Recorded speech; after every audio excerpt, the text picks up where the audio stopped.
Hello and welcome to another episode of the Sal Licata Show, available here live on YouTube, Apple, Spotify, wherever you get your podcasts. Please download, rate, subscribe, like, comment. Oh yeah, we're going to be doing special Q&A episodes because if you watch the show or follow along, we've been doing giveaways just like random.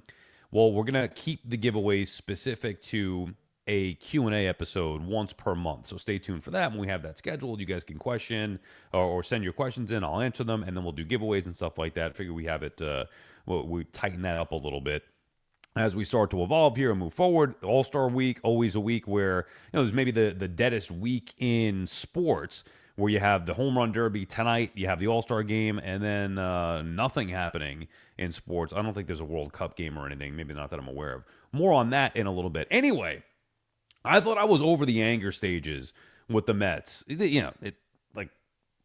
What's there to get angry about? It's over. It's apathy. They've been horrible. And then you see a game like yesterday, the ending, and it just reminds you of how awful, how crappy this season has been. And the main culprit, whether you like it or not, has been Francisco Lindor. You could talk about the pitching, and the pitching has been bad. You could talk about the injuries and underperformance, but Francisco Lindor has contributed exactly zero to this team. He's done nothing all year long. Even when and there are times, and I remember this dating all the way back to 2000, and it had to be 2010, because maybe it was the 2011 season. But wait, that doesn't really make sense. Maybe it was 2011. Badabooms, check this out. Look this up. When did Jason Bay play for the Mets? I know they signed him in 2009, but this might have been the 2011 season. And on opening day, it was like everybody in the top of the order, Jason Bay, Lucas Duda, like all these guys, like Davis, strikeouts, or whatever it was. Like they struck out 4 times, and I'm like, I don't know. It was just one game, but to me, it was a harbinger, a sign of things to come. The one vocabulary word that I remember from school. Anyway, there are times where even though it's the first week, the first day even of the season, where you could say those are bad signs that I'm not sure this team is going to be able to get out of. And that is exactly what happened with Francisco Lindor this year. It wasn't like, obviously, the first week is too early to be judging a season. Look at what the Red Sox have done now. They're doing what maybe we hoped the Mets could do. Get back into it. All it takes is 2 good weeks. 2010 for Bay. That was his last year with the Mets? His first year with the Mets, 2010. No. What was his last year? I said, you said first year, but I'll give you yeah. last Well, year. they signed him in the offseason 2009. Okay, right. So that's my point. So my timeline in my mind adds up because they started at SNY 2010, and I remember being on opening day, but it wasn't 2010. So it was that next year, 2011. It was like, oh, Jason Bay. Can you look up the box score now? Opening day 2011 for the Mets. There's a reason why I'm asking you. Opening day 2011 for the Mets. So that'd be his second year, just to confirm with you. Yes. Okay. I'm pretty sure it was that. It was either 11 or 12 that year that I'm referencing, because I remember feeling this way on opening day. Anyway, point is, with Francisco Lindor this year, right out of the gate, for whatever reason, he was never able to get going. Didn't look comfortable, wasn't looking loose, wasn't playing right. And it's not just he wasn't performing offensively, which is the norm for Lindor to start. You could live with that. Okay, well, he's not going to get it done in April or May, but from June on, the guy plays like an MVP. Okay, you could live with that. For whatever reason, Lindor this year getting picked off for first base, head directly up his rear end, making mistakes in the field, like stupid mistakes. Not just errors where you're like, all right, well, that happens, but just stupid, lackadaisical, easy routine plays for a guy that was a Gold Glove shortstop, for goodness sake.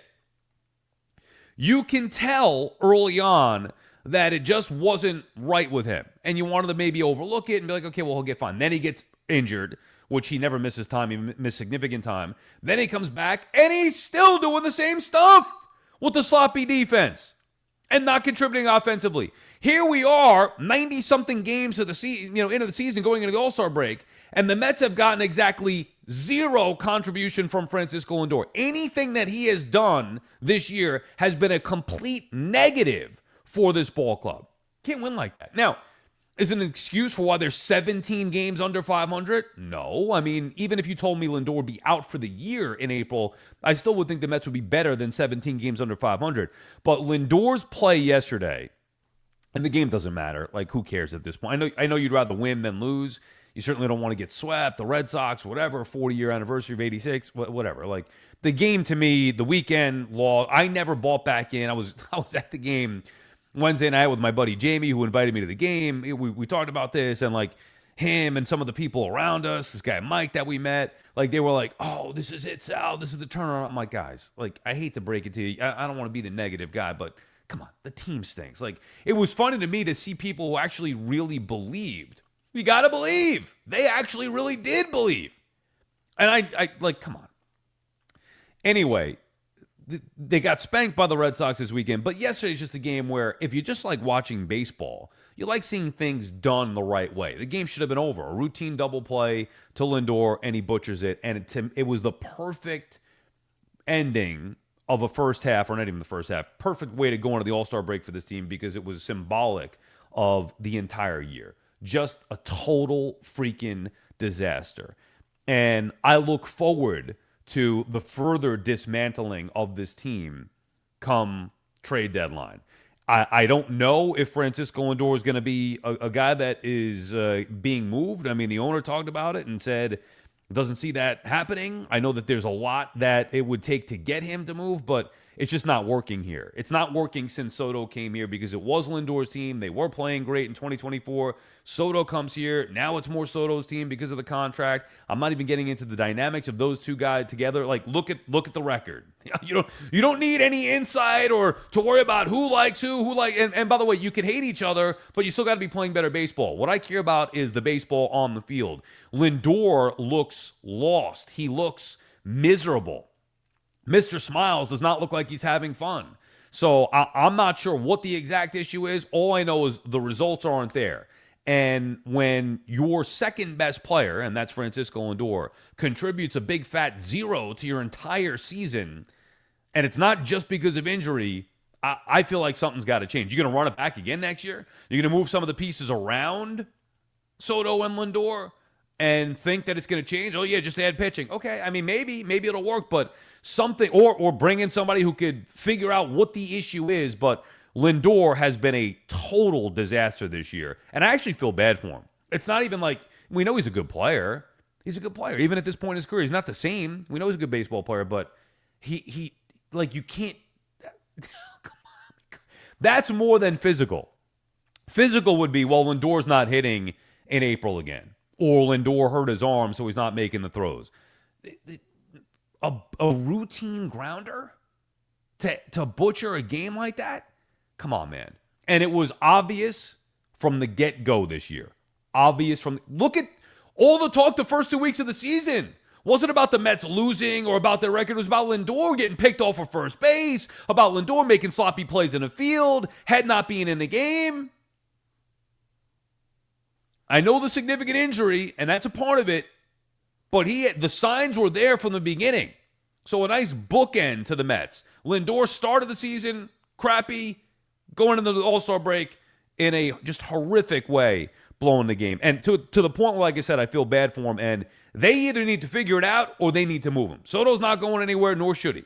They need to figure something out with Francisco Lindor. It's not just about their personalities or whatever. It's that, for whatever reason, it is not working with the two of them. You have that box score from Game 1, opening day 2011? Yeah, so there was actually a little conundrum there with that. So Yeah. Jason Bay didn't play for like the first 2 weeks of the 2011 Okay, so then season. that's not the year. Try the 2012 season. Go to 2012 then.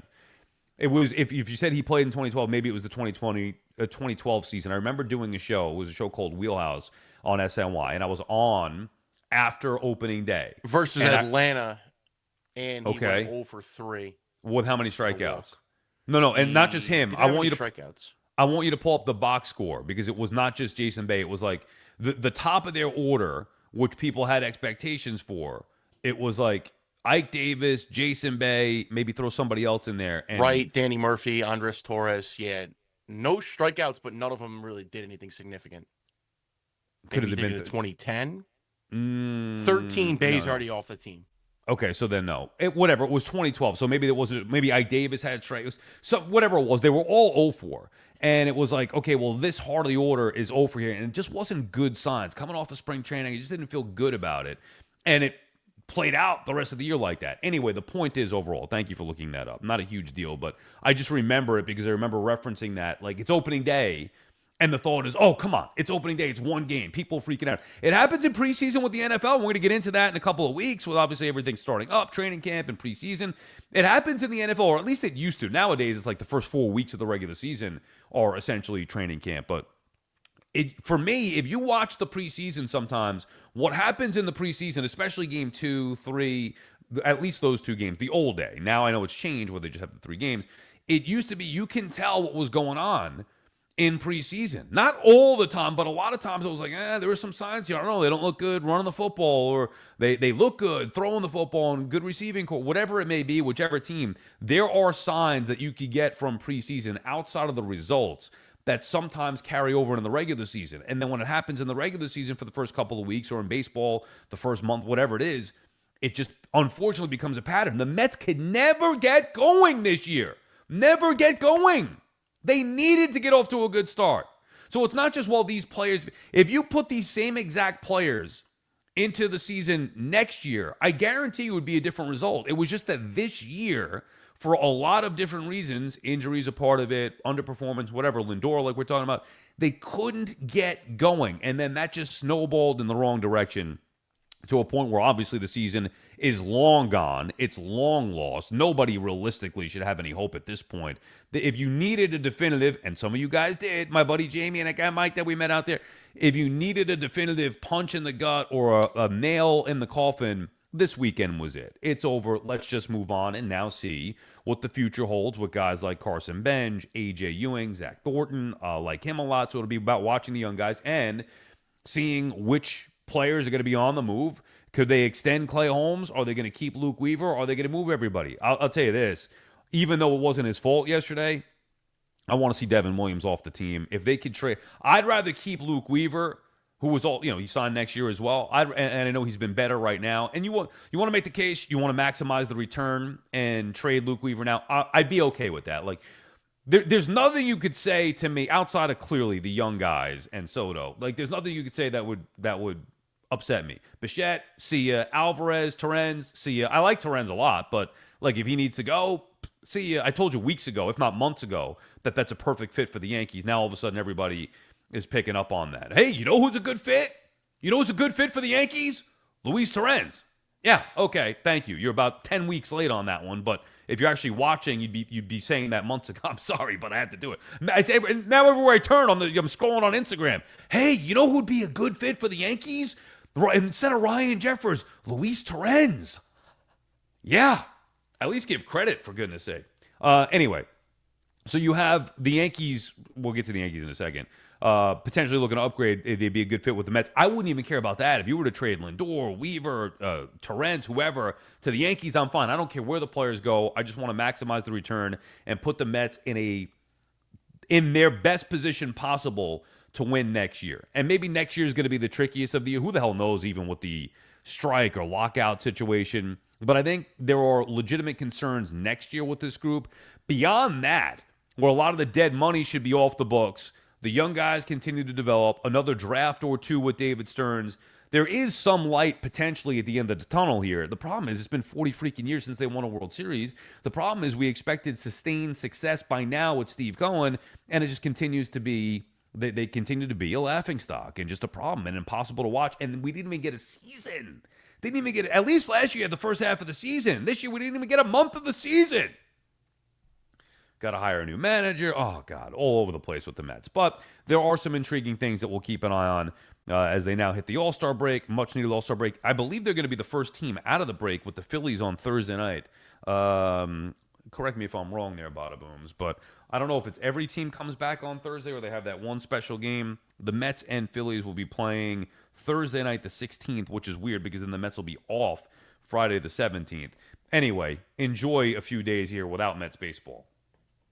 As for the Yankees, the easiest thing I think I've ever had to do in like sports talk or giving opinion is back the Yankees.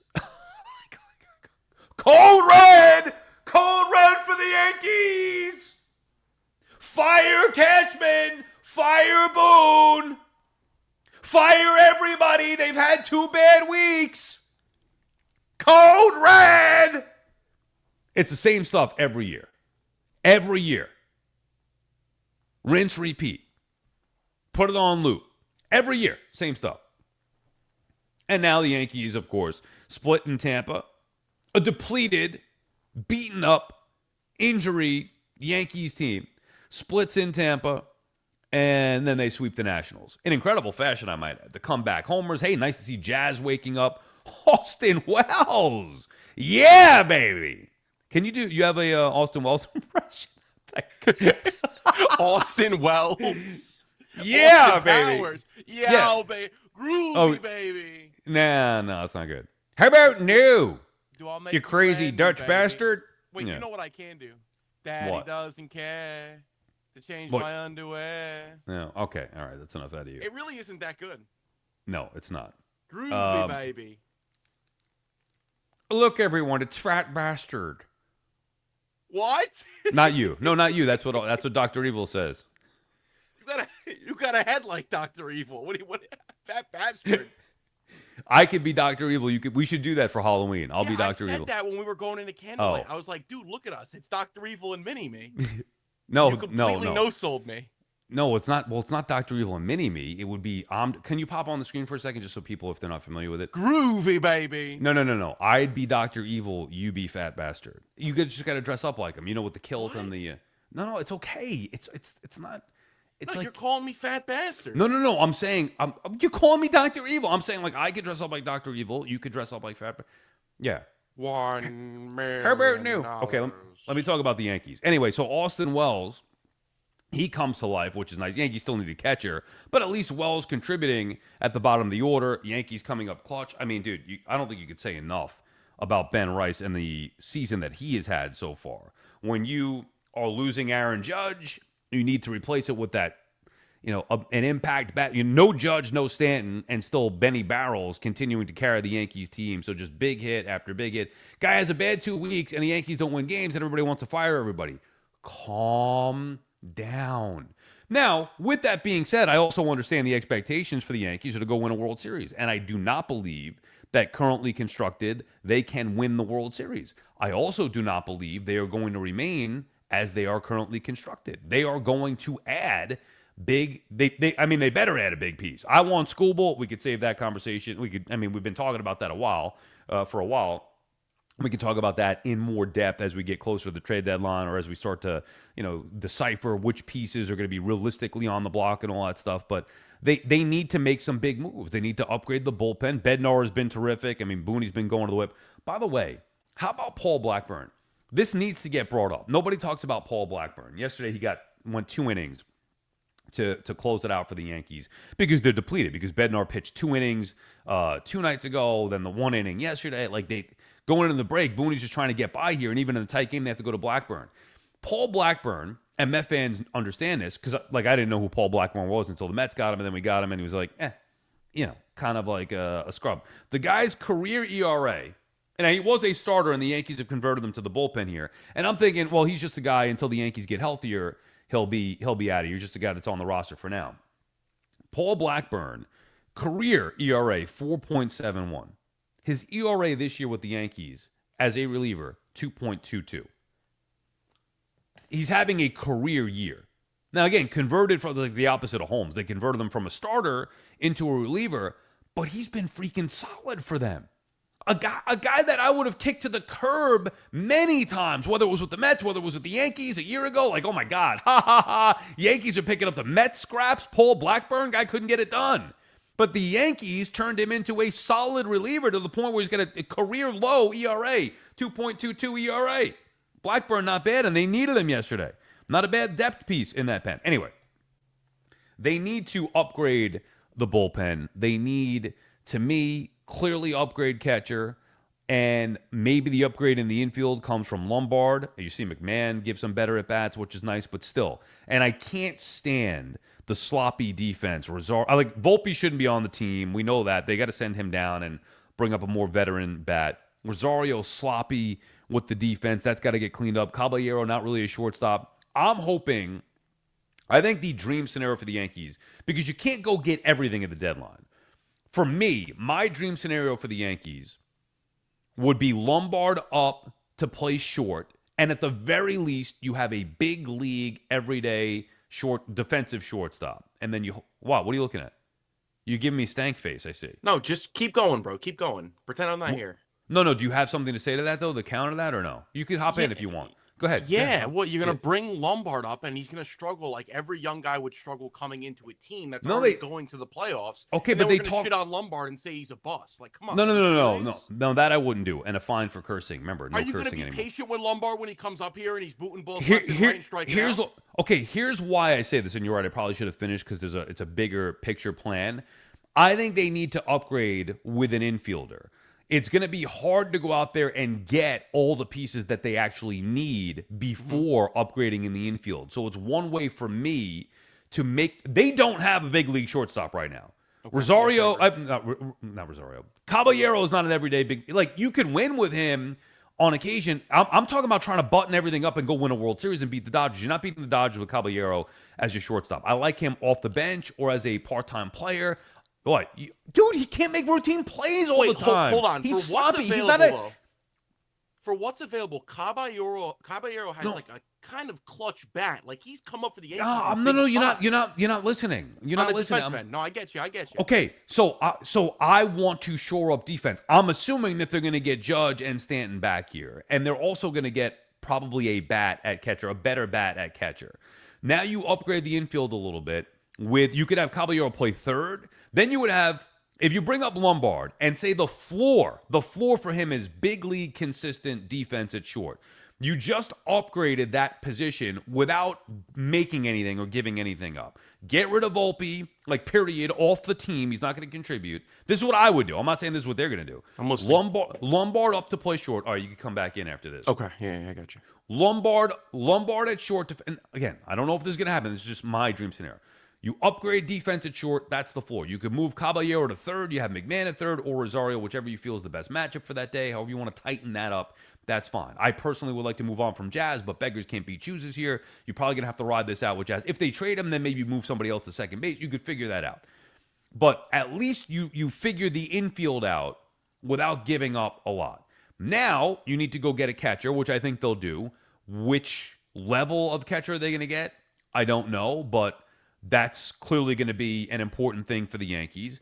They need to upgrade the bullpen, 1 or 2 arms in the bullpen. That's going to cost something. And then for me, I'm making the biggest move possible, and that would be Tarek Skubal. Assuming that Skubal is available, I would use my resources, and that's the point about Lombard. Now, I mean, if you have to give Lombard up to get Skubal, that's a different conversation that we could have. I would consider doing that, but then you have to figure out, to me, another way to get a better shortstop in there. You don't have a shortstop. When you're trying to build a team, there's 2 different things here. Can you build a team that can win the division? I think they can win the division as is.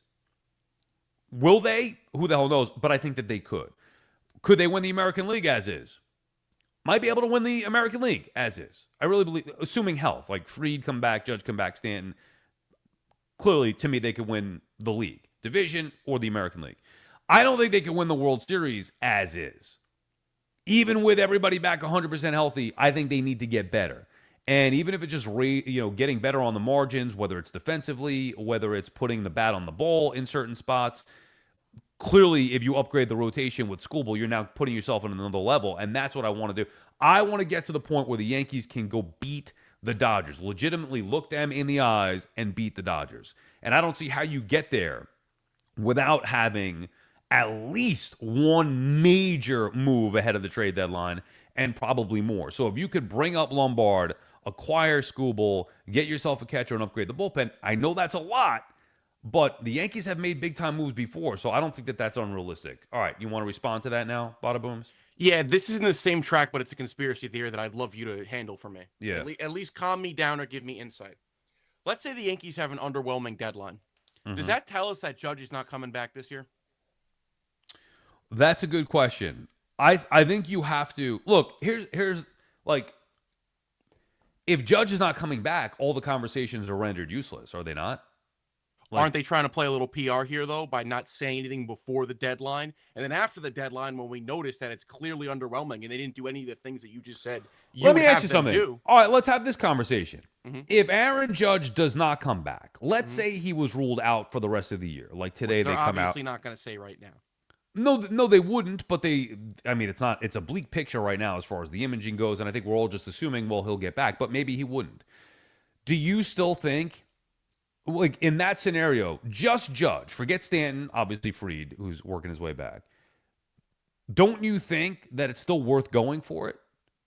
Well, in my mind, it's over effective immediately. If you me right now, Judge is done, the season's over effective immediate. I think that that's the easy thing to say, and I would also initially have that same feeling. However, after thinking about it further, I don't think that I would give up, even if there is no Judge, because I still look at the American League and think the Yankees. Now, you would need to get Stanton back. You can't live without both of them. And then if you had both of them out, then you're not going to go over the top and upgrade. But if you, I think every year for the Yankees should be go for it. And even if you knew Judge was going to be shut down, dude, teams have won before. It happens a lot where teams win in sports without their best players. They lose guys get hurt, and then all of a sudden they go on a run. Obviously, you'd rather have Judge back. You like your chances, but I wouldn't be waving the white flag, especially in the American League where I think the Yankees are better anyway than the other team. Look at the landscape of the league. It's not a knock on the Yankees. Look at the landscape. The Yankees are built even without Judge that they're better than most of these teams. Everybody wants to fire everybody. Like I said, code red, and the Yankees still have one of the best records in baseball. Forget even the American League. 7th best record in baseball going into the All-Star break. There's 66 games left. I mean, they played a lot of them here without Aaron Judge. So I still think it's worth... Now, there are different levels to it. Am I giving up the farm and going all in on this 1 year? Skubal at that point, I think, would be off the table. As much as I still would want to get him, because I think it just raises them, hard to justify going all in for a guy who's going to be a free agent at the end of the year and going all in a year where you know you're losing Judge. But I still would not give up on the year, even if it were that bad. And we don't know that it's that bad. To your point about not giving up, don't you then have to go acquire another glove who can also hit in right field? If you know, but you haven't told the world yet, that Judge is done for the year, don't you have to get a glove in right field who can also hit a little bit? Obviously, you're never going to replace Aaron Judge, but still, you got to patch the hole.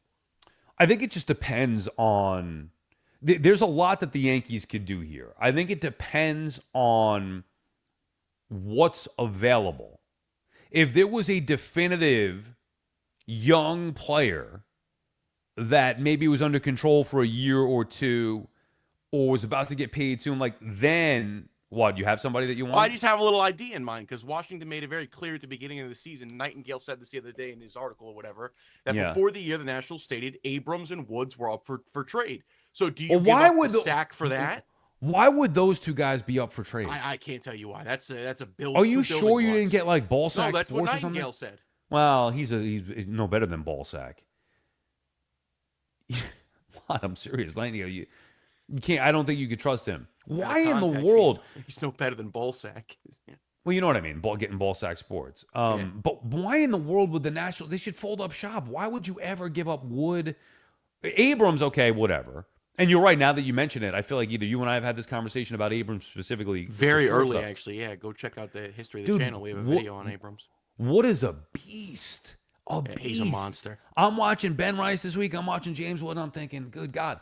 And then Met fans put Carson Bench in that category. No. Unfortunately, he's no Jimmy Wood. No, dude. No, it's you watch Bench and Ewing, and I think are good and have the potential to be very good, and I'm excited about both those guys, even more so Ewing maybe than Bench, but just because you watch your own and you think that they're better than the slop that you've seen before that, you can't elevate them to the level Ben Rice for a young offensive player, James Wood, dude, all the guy does is mash homers, Wood in particular. So why would the Nationals ever give him up? What would be the return for that? I would just unleash the tank at that point. Give up the whole farm. But that's why I say why the Nationals would ever do that.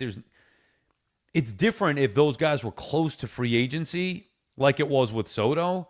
There's no way you would ever get proper. They did trade Mackenzie Gore though before the year started.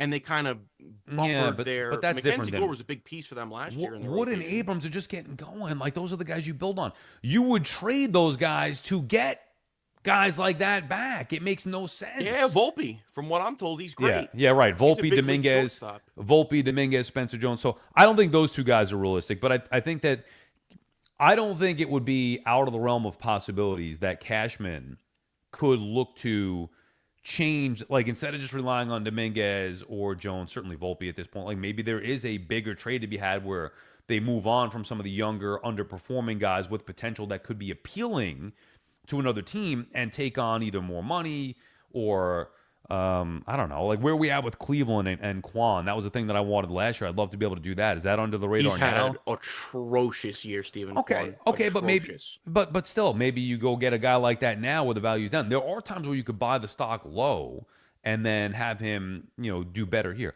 I don't know. There are moves to be made out there, and even if Judge were gonna, Braves won without Acuna. I just saw that pop up. That's exactly right. Teams win with superstars. They also being had solidified veteran hitters in the playoffs. I'm just okay. Well, so do the Yankees. I'm just saying it happens before. It's odd, but sometimes you see it happen in sports. I would not give up. Assuming Judge and Stanton aren't here, they're losing two of their biggest kind of what's the word, weathered playoff hitters, if you will. Are you into the home run derby tonight? Oh, absolutely. I'm sitting there wishing I could be a part of it. You know what I'm saying? What do you mean, going there, or you mean like betting? A little bit of both. Oh no, brother, no. Oh, I'm okay. retired from the game. But so what's both? When you say be a part of it, then what do you mean? Be in it? Like I had a bat in my hand. Yeah. I mean, that's definitely one of my dreams growing up, being the home run derby and just mash. What's wrong with you? Are you serious? As a kid, you didn't want to be a part of the home run derby watching it? Yeah, but like, I don't know, maybe it's because you're closer to being a kid than I am. I'm 46, you're 23, but like, I haven't thought about quite being literally half your age, brother. Yeah. Who do you got tonight? You have a. Who do I got tonight? It's a tricky set of words there, but I can see Caminero winning it because it's gonna just propel his star level here. I feel like Ben Rice will probably have an underperforming first round. Yeah, I don't know. I'm not feeling it with Ben Rice. I want who's the dude from Chicago? Jordan Walker, not Chicago, St. Louis. Jordan Walker. Yes, Jordan Walker. I could see Schwarber or Harper winning too because you always have to favor the hometown guys. Yeah, but that's why I would go opposite. I'm gonna go either Walker or Murakami. Your guy. Why don't you go with your guy? I love Murakami. I love Murakami. Yeah, so but he's coming off an injury. He's just coming off. Okay, so what? All right, I'll say Murakami. I don't want you to pick because of me. I'm just saying, like, I forgot Murakami was in it, to be honest. You have the list of participants. I just did it before. It's Schwarber, Harper, Walker, Murakami, Rice, Caminero. How many are there? Six or 7. 8? Why don't they just make it easy? All right, so Schwarber, Ben Rice, Caminero, Jordan Walker, Wilson Contreras. Oh, right. I saw him, right. Murakami, Caglianone, and that's it. No, and you missed one in there, I think. I think there's Did I miss Harper? Yeah, I think you did. Schwarber? Yeah. I think the obvious, I'll go process of elimination. Like the obvious, Yankee fans are going to be pumped up and go with Ben Rice. And I understand that. I just, for whatever reason, I'm not buying him as a home run derby champion. Then the other one's going to be, well, it's got to be one of the home guys. Schwarber's a beast anyway. Harper's a beast in the home run derby. You got to be a long time ago, a young Yankee star, I believe at the age of 27, went into an NLE stadium and won the home run derby. We can relive history tonight. Who are you talking about? Aaron Judge. He was 27? I was just taking a guess on the age. Hopefully you didn't acknowledge it. Yeah, no. He was young, though. It wasn't 2018, I believe. That was 2017, his rookie season. 2017 or 18? Yeah. No, I'm pretty sure it was his rookie season, 2017. When he got robbed of the home run from Altuve. The home run derby is pretty cool, and they'll have new rules, which I like better. It's not timed, which is the way that it should be. Yeah, but isn't there a limit on the amount of strikes you get? I don't love that. No, what do you mean? You always get a certain amount of outs, don't you? I don't know. No, I think there was a pitch limit. They changed the rules. Do either of us know the rules? I don't think either of us know the rules. I don't even know the rules for baseball anymore. Oh, you gotta you gotta engage. I was thinking about this in the pool yesterday. I'm listening to the Yankee game yesterday and just daydreaming about things like our good friend Ricky Ricardo on the call. Ricky Ricardo is excellent. He is excellent. Lovely voice he has. I love him, but he's excellent. Anyway, I was listening to the Yes feed, and Michael Kay was explaining the engagement. Like you got to make eye contact, and I'm like, what are we doing here? I've known this sport since I've been 5 or 6 years old. Knew everything, every division, every manager, every rule. It's so different. Now, I know that things evolve over 30, 40 years, whatever it may be, but it's gotten to a ridiculous level. Engagement, challenges. Like, come on, man. I got to agree with you, unfortunately. So I have the new rules here. Yeah, let's hit. It's swing limit. So in the first round, you have 20 swings, and then in the second and third, you have 15 swings. That's so stupid. What? No. Now hold on a second. So, but you only have 20 swings. 20 swings. So at max, you can only hit 20 home runs. Yeah, I don't think I like that then. This is on the official MLB page, by the way. Okay, read it to me. Read it to me. Instead of outs, hitters will get a limited number of swings per round. That means no 40 home run rounds anymore, which we've seen twice since 2019. Hitters will get 20 swings in the first round, then 15 for the second and third rounds.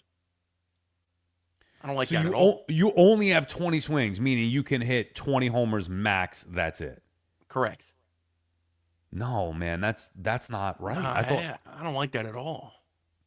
You sure that's the current rules? Dude, I'm reading it on the MLB website, unless MLB got it wrong. Well, 2020, it's the updated. Like sometimes I used to do that when I was 2026. Yeah, that's not good. You served me a fastball there if I let you finish that sentence. Don't say it again. What I'm saying when I was producer, what? No, it's just headstrong. Move past it. I was going to. I was under the assumption that it was going to be outs, which I like way better. You get however many outs. This is instead of outs. Timing is stupid. I would agree. The timing is. I hate the clock. I like the outs. The outs are great. It's what it should be. You should have X amount of outs. Everybody gets 10 outs. See how many, whatever it is. Whatever number you want to pick. Because then you totally miss out on that Josh Hamilton moment if these rules are the rules in 2009. That's what made it great. I'll be curious, although tonight I'm busy anyway, so I'm not going to watch. What are you doing tonight? Oh, yeah, I know what you're doing tonight.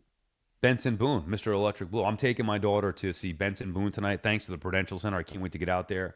Bill at the Prudential Center hooking us up, so I can't wait. I had no idea he was even in town. I just happened to Google it because my daughter is obsessed with him, I told you.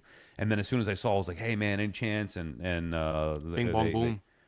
Yeah, any chance we could get some tickets to that? And I cannot wait to go. And now, hopefully, she doesn't have any freak-out episodes, which are impossible to control. But she's going to be so excited. I'm actually excited. You listen to Benson Boone? He's good. So Benson Boone had a song at MLB The Show this year.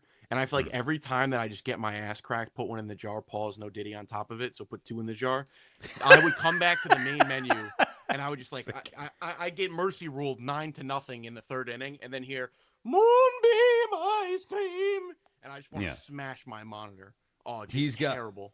So Mystical Magical is on MLB The Show? Magical, ooh, yeah. Baby. Oh, every time I'd get cracked, dude. Every single time, pause. All right, Who's going to have a more emotional reaction? Sammy to seeing Benson Boone or me after the Knicks won the finals? I'm sorry, I missed that. I was reading a text. Did you just say something?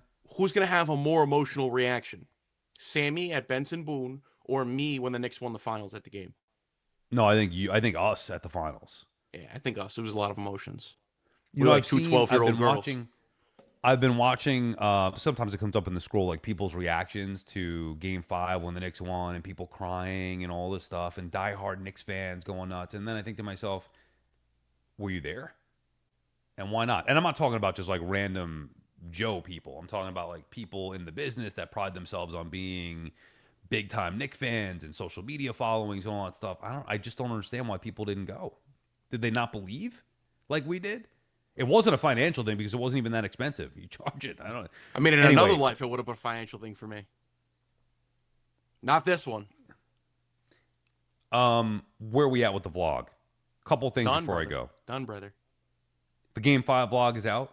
Done, brother. No, it's not out, but it's done. You know, I just need your jurisdiction on it. I had to fully redo it because you didn't like the Christopher Nolan version. Yeah. So we took it to the cutting board. What'd you think of Conor McGregor this weekend? I didn't watch it live, but I did go back and I read about it and then watched I guess highlights of it.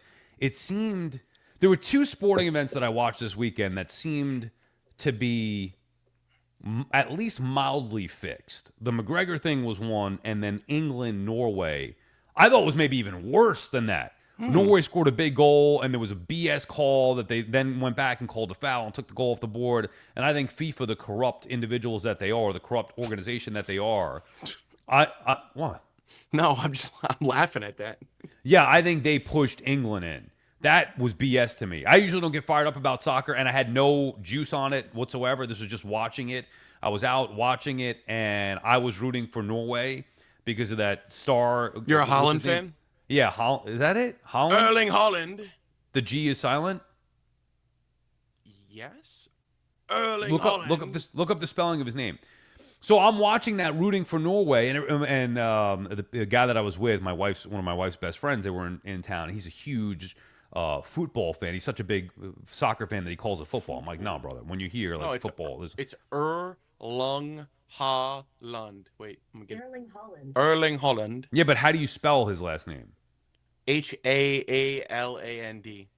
Oh, I don't know why I thought there was a G in there. Anyway, it's like the booms and Badabooms. You don't pronounce the second O in the booms. Whatever. Point is, I think Norway got jobbed in that. England was supposed to win. Everybody wants England to move on. I think Norway got jobbed. And then the McGregor thing. Imagine sitting there, like paying, what was it, $50, $60 to watch that? Oh, no, it's on Paramount now. But it's more of the in arena. Okay. Well, like people whatever. Were sitting all the way at top in the ass bleeders, put one in the jar, and the guy said he paid $2,000, like last row of T-Mobile Arena. $2,000? $2,000. Where was it? Where's T-Mobile Arena? In Vegas. Okay, yeah. And then that happens? And then I saw a clip, I think Barstool had it, where he was like getting warmed up before the fight, before he even got in, and it looked a little like his knee was a little shaky. I mean, I don't know, man. I want to love boxing. UFC, not so much. I can't really get into it, although there's intrigue there. I just like competition. And then there was intrigue with McGregor. And So I was why are you a hoping Met fan? So I like competition. There was intrigue there with McGregor getting back in the ring, so I wanted to see him get beat to a pulp. I'll be honest with you. And then that happens. Like, come on, man. I get it. I guess injuries happen. Has that ever happened before in UFC, in the history of UFC? It's happened before, not really to that level in a main event that was that big. I mean, that was the biggest gate in the history of the UFC before. But the unfortunate thing there, and I was saying it the whole week. I don't know if I said it on this show, but I was saying it the whole week.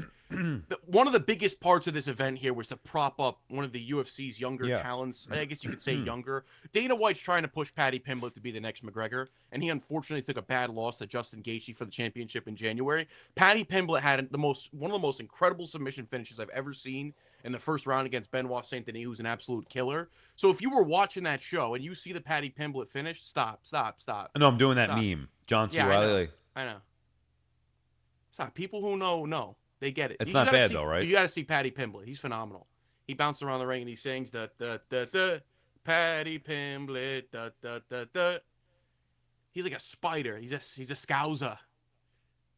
But now I understand how people felt that were like pulling for the Jets when that unfortunate thing happened. And by the way, people stop the two. They gotta stop spamming. Stop the comparison. It's not the same comp. Did Rogers. It was way. No, I was not. McGregor? Way worse with Rogers. Like, maybe just because I care a lot more about it. It's the NFL versus Conor McGregor. Come on, dude. Aaron Rodgers is a surefire Hall of Famer coming out with the flag with the Jets. Way different. And Rodgers actually was playing and got hurt. McGregor didn't even do anything, and he says he blew out his knee, which might have been hurt before. What? What's that look? I was getting flashbacks. You got issues, bro. Oh, that was one of the worst nights of my life, man. That was really treacherous. Why do you because bring it up?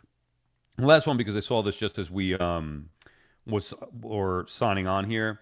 There was a report from who has this? Courtside Buzz, blah blah blah blah blah.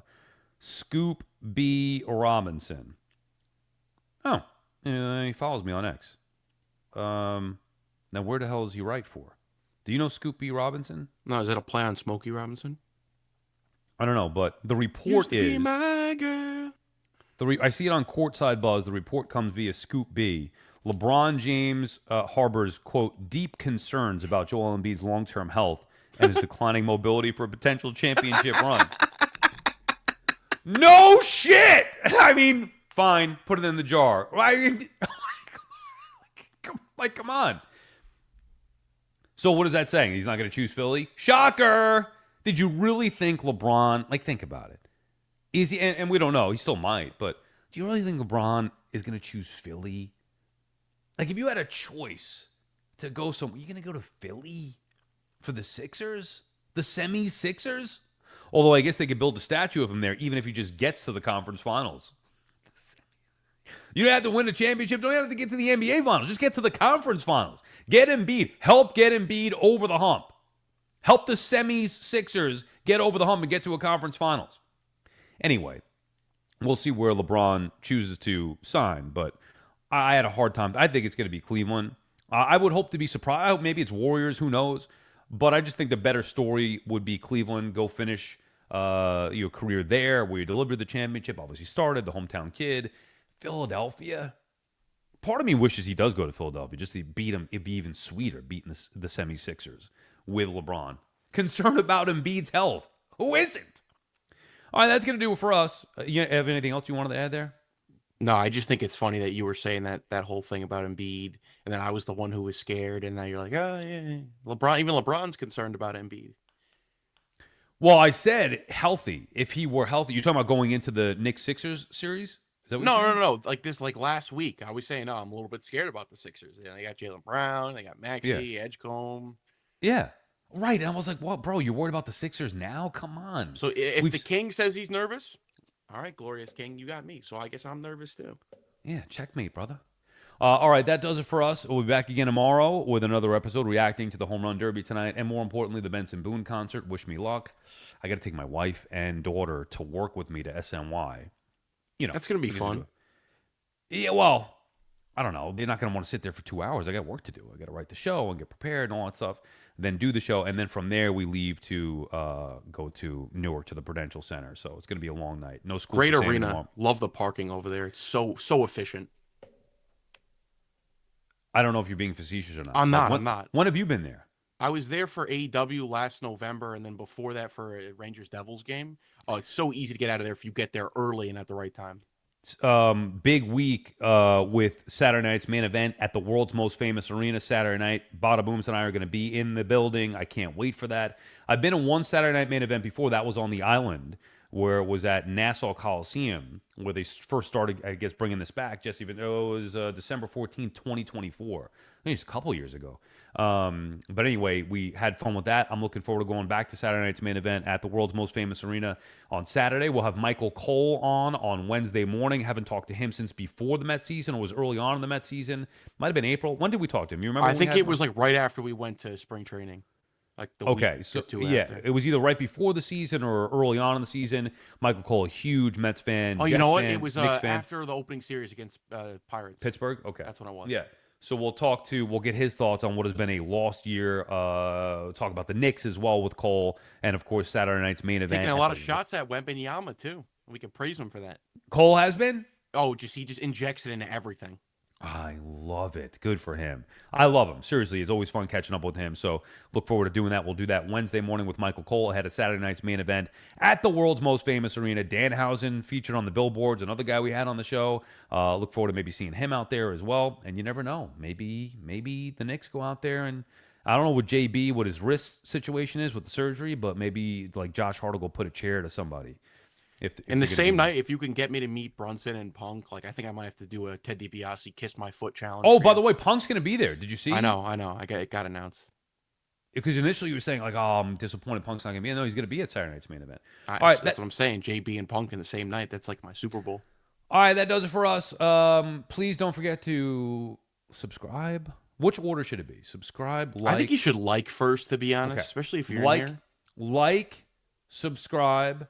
And remember, if you subscribe, then we do the giveaways, the Q&A. Be a part of that community because the community is where the Q&A happens, and then you could be eligible to win some of the giveaways. We're going to be doing some stuff. I want to do a Yankee game, a giveaway. Like we got just it's speeding up here, brother. And we got to take some vacation time in August. Otherwise, I'm going to get divorced, and then we do a whole new show on that. Like, hey, it's Single Sal live from Manhattan.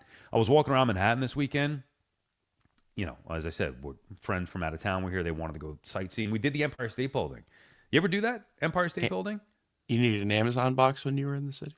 Yeah, it was rough. And then the Empire State Building sightseeing from up there, I never thought I would like it, but I did enjoy it. It was really nice. I would recommend it, even as a touristy thing. But my point was that I missed the city. I used to love living in the city, but I don't know if it was because I love the city so much or because I was just single with no kids. All right, that does it for us. We'll see you tomorrow. Bye.